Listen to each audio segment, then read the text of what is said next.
Always stand on principle, even if you stand alone. Abuse of words has been the great instrument of sophistry and chicanery, of party, faction, and division of society. Democracy will soon degenerate into an anarchy, such an anarchy that every man will do what is right in his own eyes, and no man's life or property or reputation or liberty will be secure.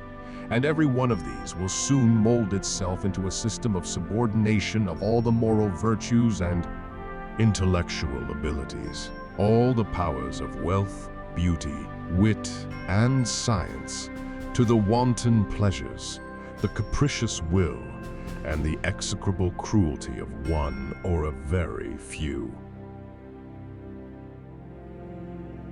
As the government of the United States is not, in any sense, founded on the Christian religion, as it has in itself no character of enmity against the laws, religion, or tranquility of Muslim, it is declared that no pretext arising from religious opinion shall ever produce an interruption of the harmony existing between the two countries. The United States is not a Christian nation any more than it is a Jewish or a Mohammedan nation.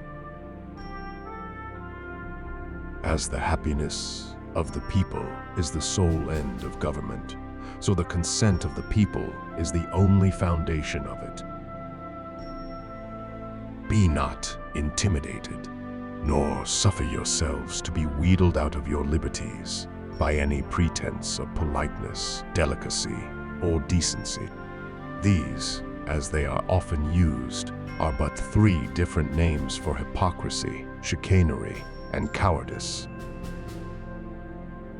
But a constitution of government, once changed from freedom, can never be restored. Liberty, once lost, is lost forever. Children should be educated and instructed in the principles of freedom. Every problem is an opportunity in disguise. Facts are stubborn things, and whatever may be our wishes, our inclinations, or the dictates of our passions, they cannot alter the state of facts and evidence.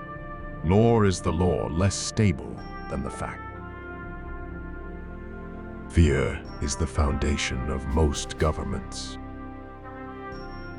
Government is instituted for the common good, for the protection, safety, prosperity, and happiness of the people, and not for profit, honor, or private interest of any one man, family, or class of men.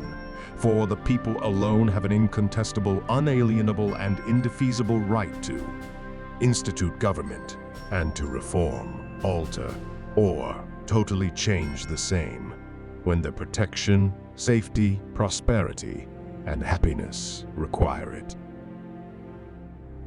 I am a revolutionary, so my son can be a farmer, so his son can be a poet. Ideology is the science of idiots. If worthless men are sometimes at the head of affairs, it is, I believe, because worthless men are at the tail and the middle. It should be your care, therefore, and mine, to elevate the minds of our children and exalt their courage, to accelerate and animate their industry and activity, to excite in them an habitual contempt of meanness, abhorrence of injustice and inhumanity, and an ambition to excel in every capacity, faculty, and virtue. If we suffer their minds to grovel and creep in infancy, they will grovel all their lives. Liberty can no more exist without virtue and independence than the body can live and move without a soul. Liberty cannot be preserved without general knowledge among the people. Liberty, once lost, is lost forever. Mankind will in time discover that unbridled majorities are as tyrannical and cruel as unlimited despots. My God, this is a revolution. We have to offend someone. Nothing is more dreaded than the national government meddling with religion. Old minds are like old horses. You must exercise them if you wish to keep them in working order. One useless man is a shame, 2 is a law firm, and 3 is a Congress. Our Constitution was made only for a moral and religious people. It is wholly inadequate to the government of any other. Posterity, you will never know how much it costs the present generation to preserve your freedom. I hope you will make a good use of it. Power always thinks that it is doing God's service when it is violating all his laws. Power must never be trusted without a check. Remember, democracy never lasts long. It soon wastes, exhausts, and murders itself. There never was a democracy yet that did not commit suicide. The date will be the most memorable epoch in the history of America. I am apt to believe that it will be celebrated by succeeding generations as the Great Anniversary Festival. It ought to be commemorated as the Day of Deliverance by solemn acts of devotion to God Almighty. It ought to be solemnized with pomp and parade, with shows, games, sports, guns, bells, bonfires, and illuminations from one end of this continent to the other, from this time forward forevermore. The Declaration of Independence laid the cornerstone of human government upon the first precepts of Christianity. The destiny of America is to carry the gospel of Jesus Christ to all men everywhere. The jaws of power are always open to devour, and her arm is always stretched out, if possible, to destroy the freedom of thinking, speaking, and writing.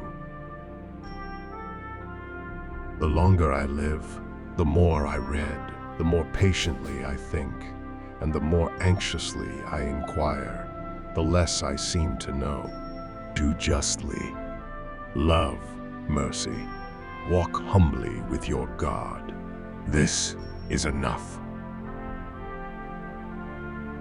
The most sensible and jealous people are so little attentive to government that there are no instances of resistance until repeated, multiplied oppressions have placed it beyond a doubt that their rulers had formed settled plans to deprive them of their liberties, not to oppress an individual or a few, but to break down the fences of a free constitution and deprive the people at large of all share in the government and all the checks by which it is limited.